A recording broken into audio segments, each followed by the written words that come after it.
సాయంత్రం 5:35, 5:45.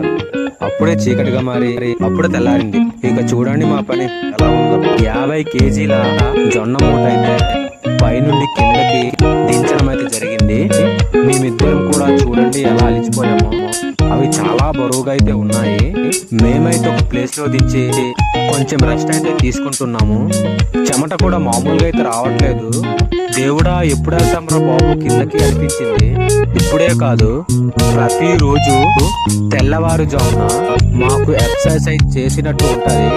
ఇదంతా మా బ్యాచ్ అన్నమాట. చూడండి దించేసాము, మూటలైతే కిందకి మొత్తం దించేసాము. ఇంకా నాకు చాలా హ్యాపీగా అనిపించింది. దేవుడికి దండం పెట్టండి అయ్యా. దించిన తర్వాత ఇదైతే ఏంటో అనుకుంటున్నారా? సీతాఫలం పందుం పుల్ల అండి. మేమైతే బ్రష్లు అయితే యూజ్ చేయం. సీతాఫలం పందుం పుల్ల అయితే చాలా బాగుంటుంది. దీని వల్ల ఉపయోగం ఏంటంటే ఉక్కు పళ్ళు వచ్చే అవకాశం ఉండదు. వీడియో నచ్చితే ఫాలో అవ్వు అండ్ సబ్స్క్రైబ్ చేయమావా.